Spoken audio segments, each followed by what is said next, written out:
Oke, untuk soal nomor 21, kapasitor suatu kapasitor plat sejajar, kapasitas suatu kapasitor plat sejajar dapat dinaikkan dengan. Oke, di sini berarti ini teori yang berdasarkan rumus. Rumus apa? Rumus yang mana? Nah, kapasitas suatu plat sejajar itu berarti ibaratkan ada kapasitor seperti ini ya, plat sejajar. Nah, kemudian terpisah dengan jarak D gitu ya, dan mempunyai luas permukaan A. Ditanya nih kapasitas, berarti C-nya ya, kapasitasnya. Kapasitasnya berapa farad sih gitu ya. C-nya itu adalah kapasitas berapa farad gitu ya.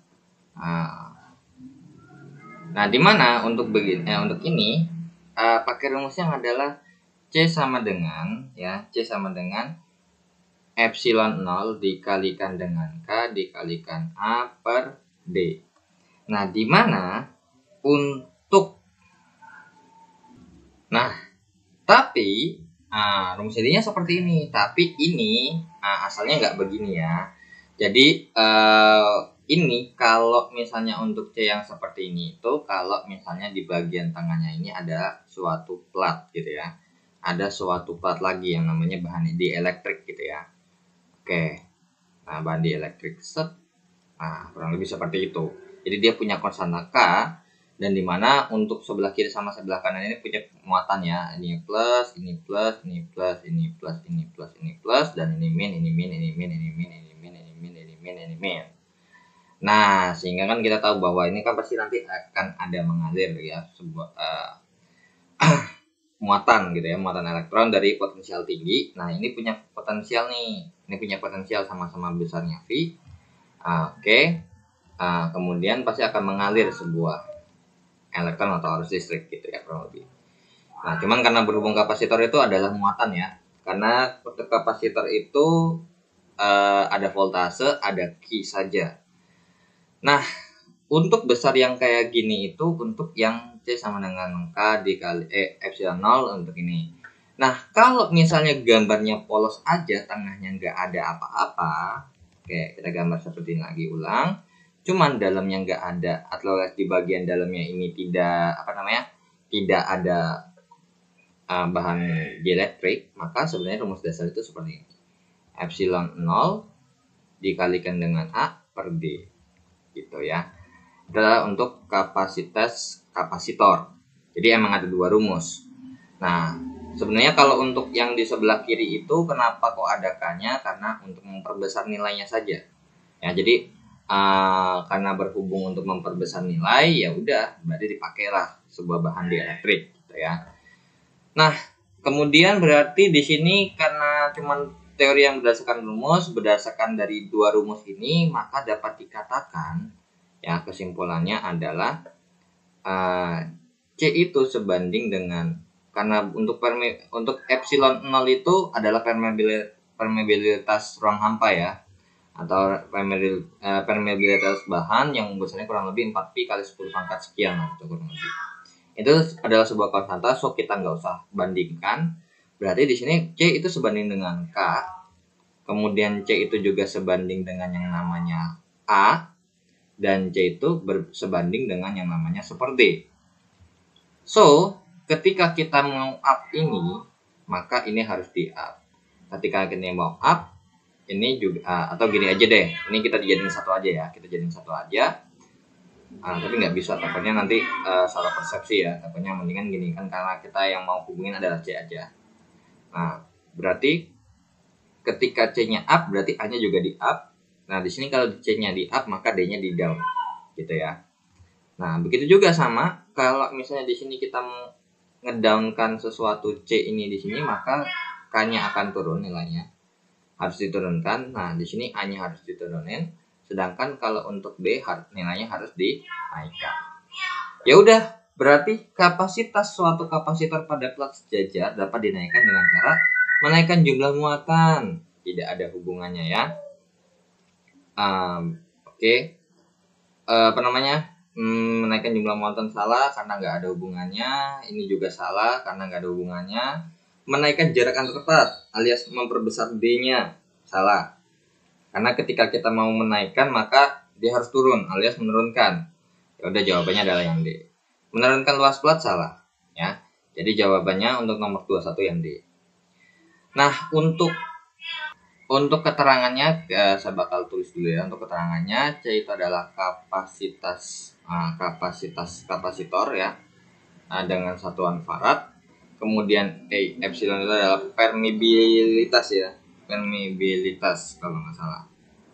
Wait bentar ya. Oke, permivisitas ruang hampa. Ruang hampa dengan sebenarnya lebih tepatnya untuk ruang hampa ya, permivitas ruang hampa. Kemudian untuk K-nya itu adalah konstanta dielektrik ya, konstanta dielektrik. Jadi depends on jenis apa ya, jadi konstanta dielektrik zatnya atau ya kurang lebih konstanta dielektrik. Dan kemudian A itu adalah luas platnya, kemudian D-nya itu adalah jarak antara plat. Itulah kurang lebih gitu ya. Oke, untuk luas bidangnya pasti di sini kita tahu bahwa ini pasti M kuadrat, jarak antaranya ini pasti M ya. Kalau untuk permivisitas ruang hampa itu tergantung ini juga kali ya. Tergantung sama berapa gitulah. Biasanya dikasih tahu sih. Kalau benar-benar ruang hampa ya sekian ada satuannya, tapi kalau misalnya dikasih tahu ya pakai gitu ya. Ini satuannya itu adalah C kuadrat per Newton dikalikan meter kuadrat. Gitu. Nah, untuk konstanta dielektrik itu konstanta dielektriknya ya sebuah konstanta, nggak ada satuannya ya.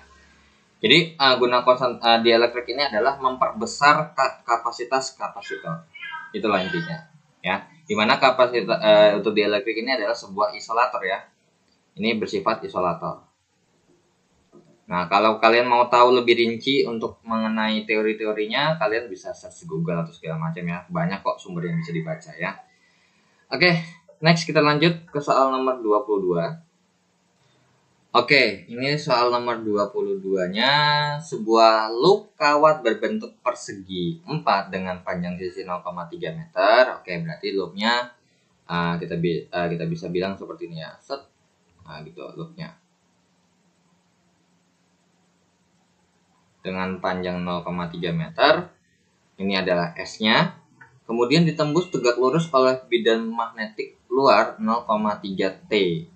Jika medan magnet berubah arah dalam 1,5 sekon dan besarnya menjadi ini, berarti di sini diketahui bahwa ada B1 alias kalau kita bisa bilang mungkin ini saya rubah bentuknya dulu ya menjadi bentuk seperti ini kurang lebih.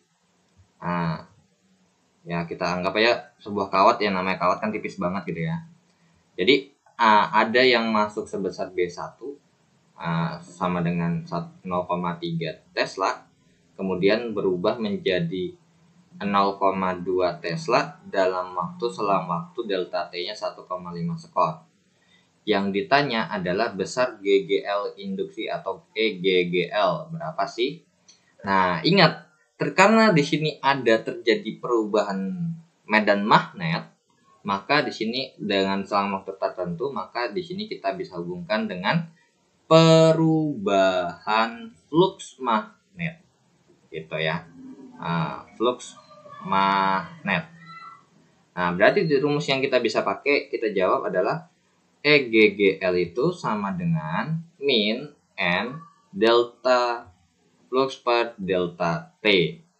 Nah, di mana untuk rumus yang delta flux perubahan flux ini kita bisa kaitkan dengan rumus yaitu B dikali A. Ya, harusnya B kali A kali cos theta gitu kurang lebih per delta T. Nah, di mana berhubung ini harus sejajar ya nilai untuk B-nya itu, maka karena sejajar ya, ini saya cuman menganggap seolah-olah aja ya, bukan keadaan aslinya seperti ini. Jadi kayak cuman ditembus tegak lurus ya, benar kan, ditembus arah ini kemudian berubah arah menjadi 0,2. Nah, di sini flux itu adalah BA cos theta. Nah, di sini supaya berarti ada nilainya, maka di sini harusnya berapa? 0 ya, alias sejajar. Berarti di sini kita bisa bilang EGGL sama dengan, dan berhubung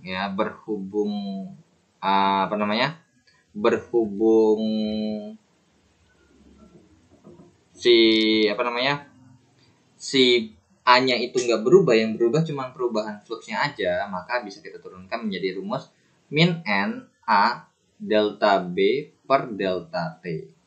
Sehingga EGGL-nya sama dengan min 1 dikalikan dengan A-nya adalah 0,3 kali 2 dikalikan delta B-nya adalah 0,2 dikurang 0,3 per 1,5. Sehingga EGGL-nya sama dengan min 1 dikali 0,09 dikalikan dengan min 0,1 per 1,5. Gitu kurang lebih. Ya udah, berarti di sini kita dapat informasi untuk jawaban EGGL-nya itu sebesar 60. Nah, 60 apa nih? Emang 60, coba kita cek dulu jawabannya berapa ya. Oke. Untuk kan 1 dikali 0,09 dikali 0,1 dibagi 1,5. Jawabannya adalah 6 kali 10 pangkat min 3. Ya, jadi sebenarnya nih ngitung kayak gini nggak usah pakai kalkulator juga bisa ya, kita akalin seperti ini. EGGL sama dengan min 9 kali 10 pangkat min 2 dikali 10 pangkat min 1 per 15 kali 10 pangkat min 1. Berarti EGGL-nya sama dengan, ini min-nya udah hilang ya, karena udah min kali min jadinya plus. Maka, ini bisa kita coret nih. Ini sama-sama bagi 3 ya, 3 per 5. 3 per 5 ini kan 0,6 ya. Nah, 0,6 dikali 10 pangkat min 2. Karena sama, ini juga sama-sama habis nih. Nah, sehingga karena berhubung di sini dalam satuannya, ini satuannya adalah volt ya. Nah, berarti EGGL sama dengan, berarti berapa tuh jawabannya tuh? Nah, ini jawabannya adalah 6 dikali 10 pangkat min 3 volt. Berarti ingat, berarti jawabannya harusnya ini karena berhubung 10 pangkat min 3 itu setara dengan mili ya. Berarti ini EGGL-nya itu setara dengan 6 milivolt harusnya. Coba kita cek dulu. Oke, wait. Berarti di sini kita ada yang salah, bentar ya, sorry. Kan berubah arah. Oh ya, oke. Berarti kan harusnya normalnya kan kalau misalnya ditembus ya, cepret ya ke atas aja, ke bawah aja. Berarti kemungkinan besar ini jadi kayak berubah arah gitu loh. Kalau ibaratkan ini kan misalkan harus sejajar ya, berarti kalau misalnya ke kanan ya lagi ke kiri gitu. So berarti ini adalah ke bawah. Berarti B2-nya karena berhubung ini merupakan vektor ya, B-nya itu adalah merupakan vektor, maka di sini harus ada tanda minus berarti ya. Jadinya so kalau kita masukin berarti ini min 0,2 ya. Oke, coba. Min 0,2 jadinya min 0,5. So kalau kita masukkan, soalnya kalau untuk soal UGM tuh jarang banget ya kalau emang nggak ada jawabannya ya. Beda sama soal SIMA, kalau misalnya emang jawabannya nggak ada tuh emang karena emang disengajain mungkin kemungkinan besar.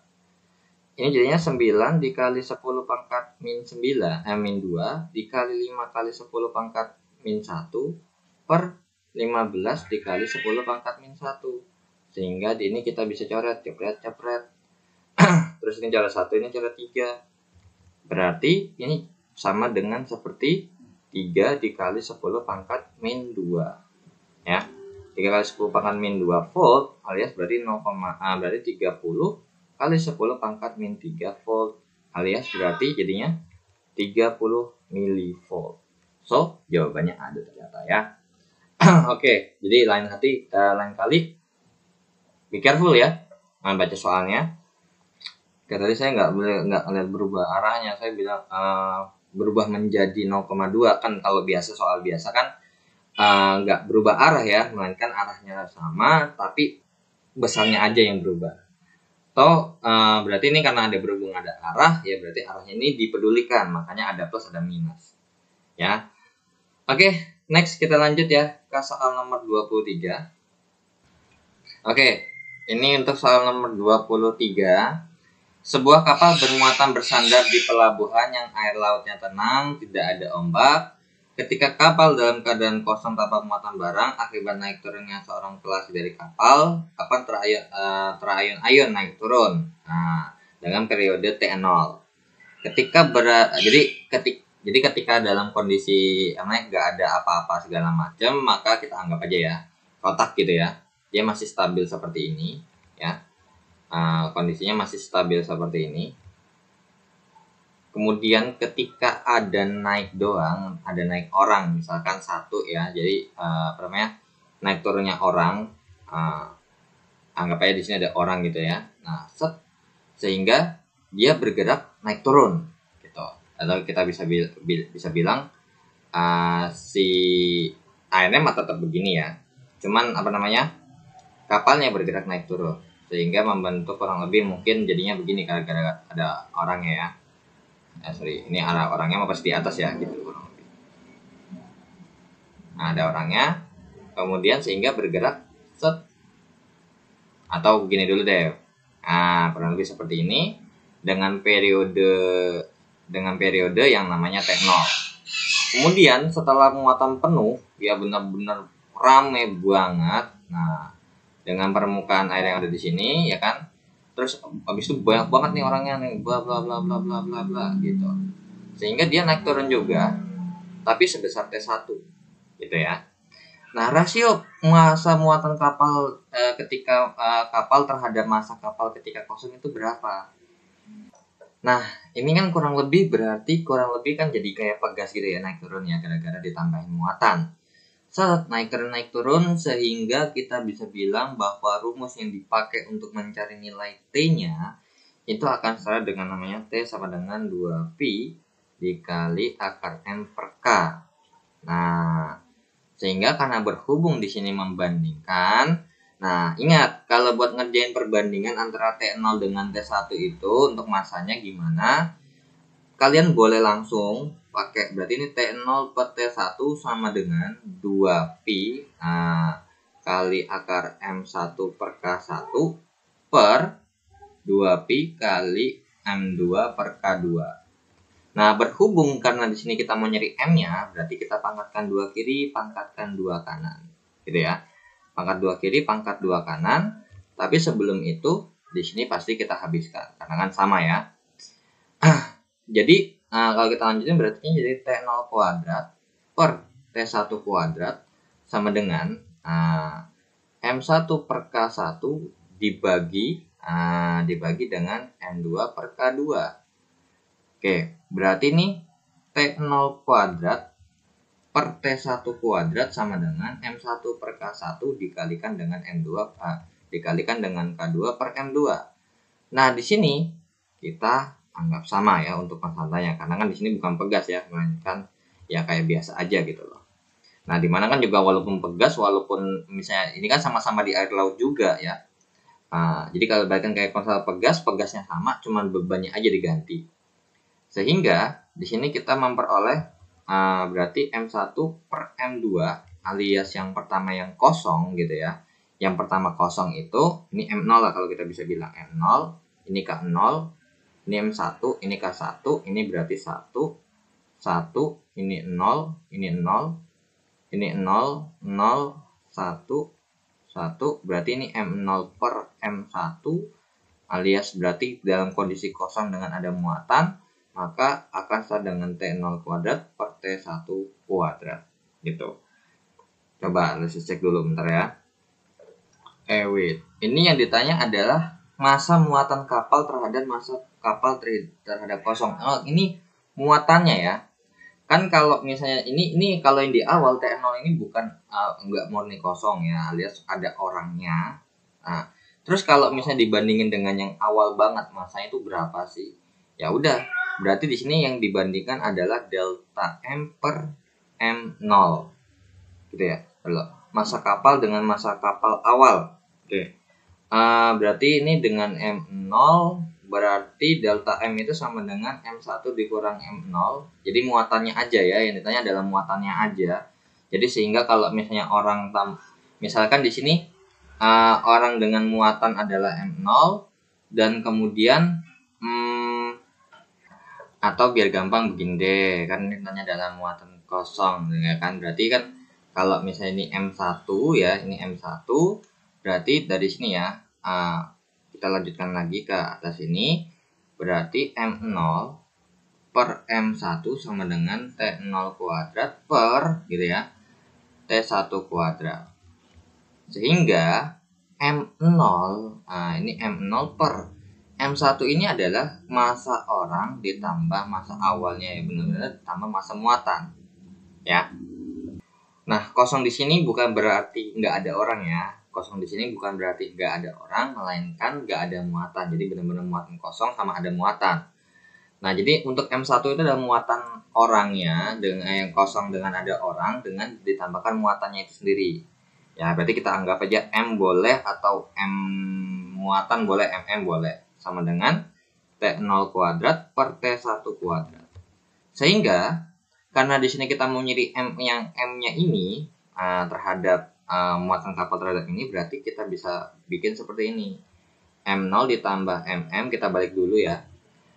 Sehingga ini per MO sama dengan T1 kuadrat dikurang T0 kuadrat.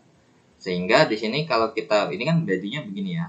MO per MO ditambah MN per MO sama dengan T1 kuadrat per T0 kuadrat. Berarti 1 ditambah MM per MO sama dengan T1 kuadrat per T0 kuadrat. Sehingga kita bisa katakan bahwa MM per M0 alias massa muatan dengan massa kapal yang ketika kosong alias nggak ada muatan sama dengan T1 kuadrat per T0 kuadrat dikurang 1. Jadi jawabannya adalah yang C ya. Oke. Karena kalau dibandingkan dengan benar-benar persis yang ada di sini, ya nggak bisa. Kenapa? Orang ini kan belum bentuk gelombang. Gitu. Jadi yang kita harus bandingkan hanyalah yang ada di sini. Ya, yang kita bandingin, yang kita bisa bandingin cuma yang ada di sini. Nih. Sedangkan untuk muatan T1, berarti muatan 1 ini merupakan massa yang sudah ada kapalnya ditambah muatannya. Jadi kalau kita ibaratkan ini M0, maka M1-nya itu akan setara dengan yang namanya M0 ditambah massa muatan. Kurang lebih seperti itu. Nah, jadi untuk sebenarnya yang cara yang bisa lebih cepat itu adalah yang di bagian sini yang kita bisa akalin untuk bisa lebih cepatnya supaya menjadi ini tuh kayak gimana tanpa melewati prosedur ini. Nah, kalau kalian perhatikan seperti ini ya, kalau kita perhatikan maka boleh nggak sih kalau saya bilang begini, T itu sebanding dengan akar M dan T itu sebanding dengan akar seper K atau seper akar K dah boleh. Nah, sekarang yang jadi permasalahannya adalah yang ini kita nggak usah pakai karena ini konstan. Ya, karena berhubung ini konstan, kita nggak pakai. So, yang kita bisa pakai adalah yang ini aja. Yang kita pakai adalah ini. So, berarti kalau misalnya T itu adalah akar M, maka boleh dong kalau saya bilang T kuadrat itu sebanding dengan M. Nah, sehingga di sini kita temukan bahwa tinggal berarti MO itu langsung temuin seperti ini. M0 per M1 sama dengan T0 kuadrat per T1 kuadrat. Gitu ya. Jadi yang kita bandingin adalah yang kondisi awal tanpa muatan dengan yang ada muatannya. Soalnya kalau kita jawab langsung T0 kuadrat ya, kalau misalnya kita jawab T0 kuadrat per T1 kuadrat, itu bukan merupakan jawaban. Karena apa? Kalau yang ini yang kita dapat itu adalah perbandingan massa yang awalnya nggak ada muatan alias ada orang doang. Kalau yang di bawah ini udah tambah muatan. Sedangkan ditanya adalah massa muatan kapalnya gitu. Ya. So, hati-hati dalam baca soal. Oke. Kita lanjut ya ke soal nomor 24. Oke. Nah, untuk soal nomor 24 ya, dua buah senar gitar yang panjangnya sama, gaya tegangnya sama, tetapi massa totalnya berbeda mengalami peristiwa resonansi. Oke, jadi kalau kita gambar dulu kondisinya berarti begini.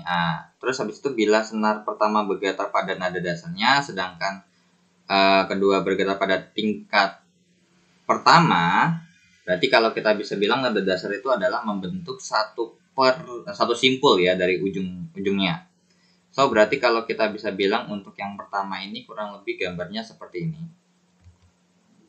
Misalkan panjangnya kurang lebih seperti ini. Ini adalah F0 adalah kondisi untuk yang A ya. Nah kemudian untuk yang B itu sama, cuma bedanya karena nada dasar pertama berarti terbentuk dua simpul. Berarti dari sini 1, 2. Oke, jadi kurang lebih seperti ini ya untuk nada pertama. Oke, berarti tinggal bentuk yang satunya lagi. Nah, seperti ini. Ini adalah untuk yang nada dasar pertama. Alias kita bisa bilang dalam kondisi B ya, karena beda ini ya, beda jenis. Kenapa? Karena masanya beda. Nah, di sini ada gaya tegang. Jadi ditarik nih, ada sama-sama gaya tegangnya sama. Berarti FA sama dengan FB. MA-nya itu beda. Jadi kita bisa bilang MA itu tidak sama dengan MB. Nah, kemudian panjangnya sama, berarti LA sama dengan LB. Nah, berhubung ada F, ada M, ada L, terus habis itu ada F.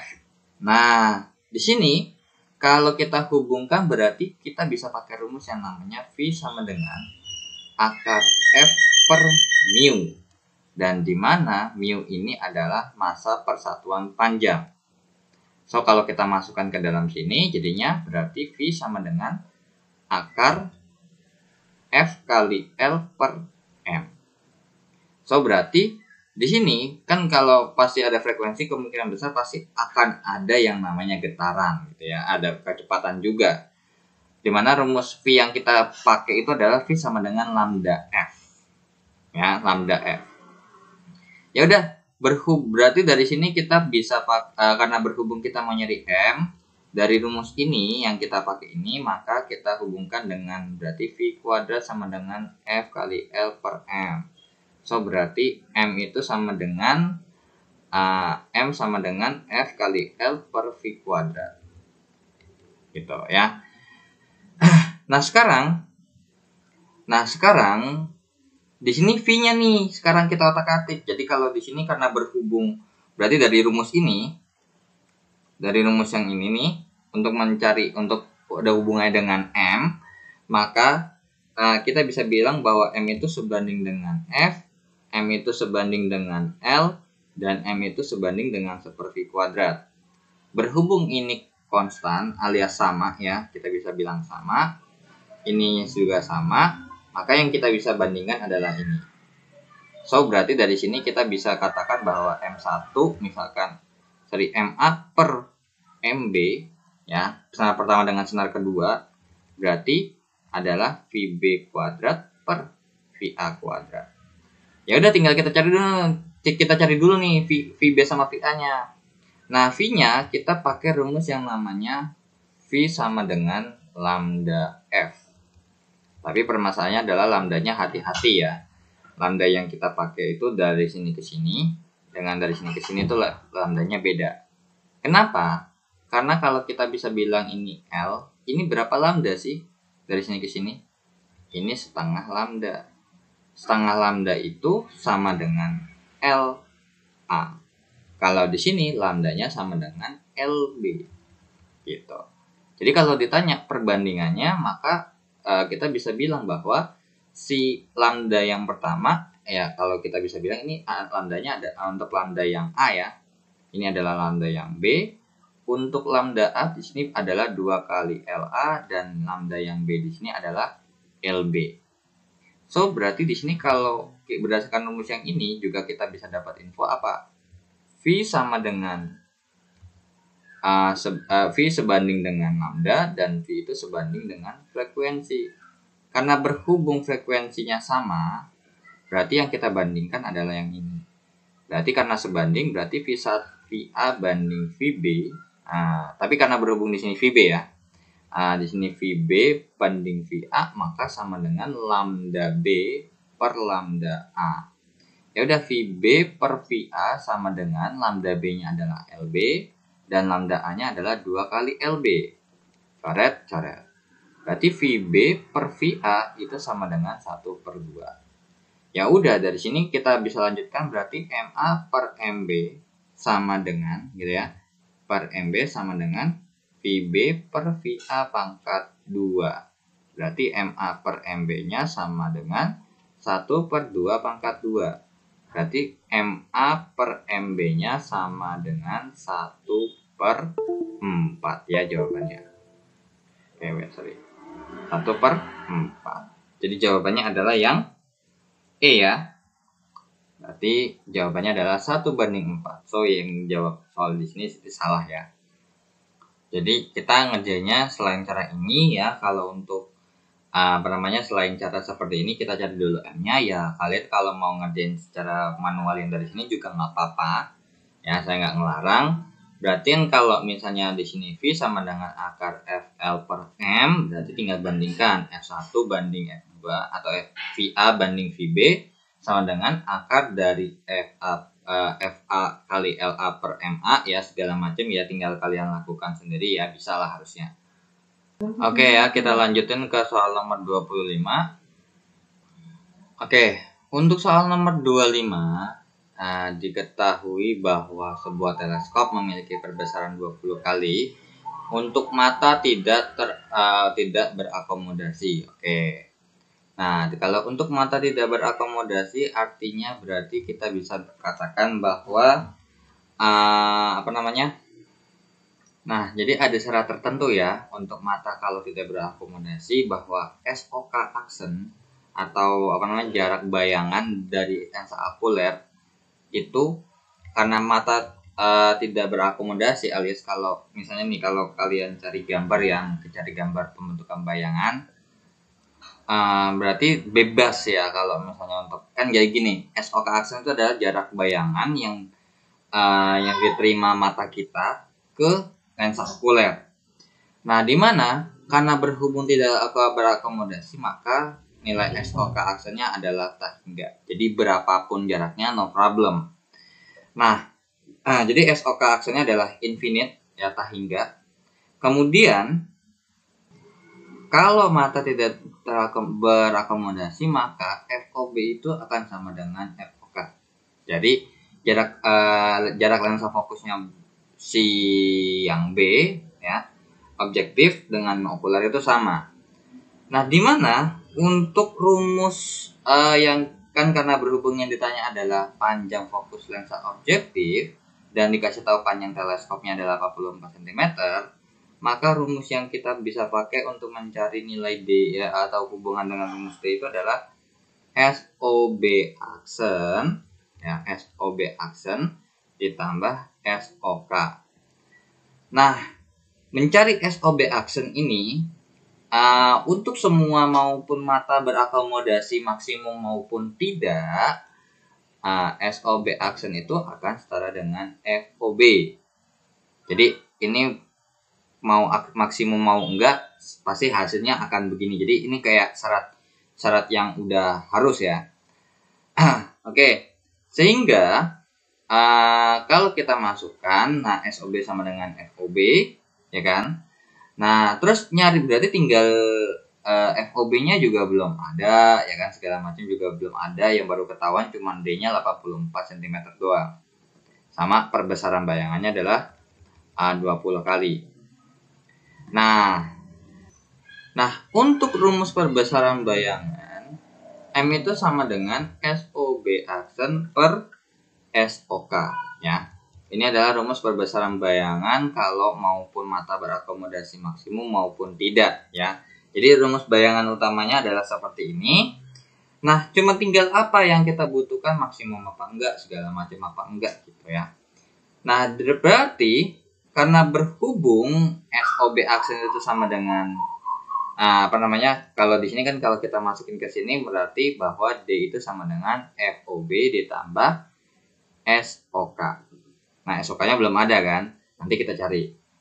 Nah, berarti kalau berdasarkan rumus ini juga sama kalau kita masukkan, berarti kan SOB aksen itu sama dengan FOB. Kalau kita masukkan ke dalam sini, maka rumusnya akan menjadi seperti ini. M sama dengan FOB per SOK. Di sini sama-sama ada FOB, sama-sama ada SOK. Dua-duanya belum ada. Gitu. Nah, berarti kalau boleh nggak sih kalau misalnya saya bilang seperti ini.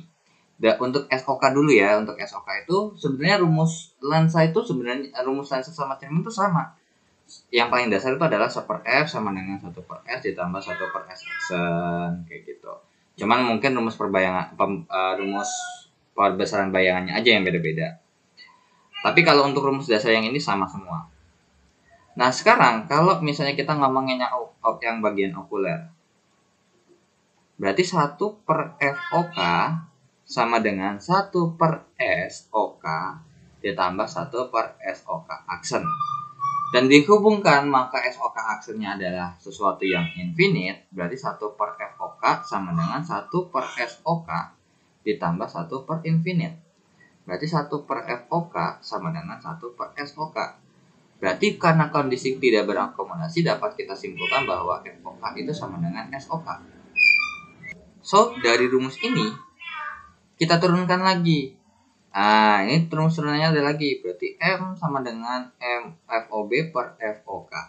Di sini juga kita bisa turunin lagi. D sama dengan FOB ditambah FOK. Ya udah.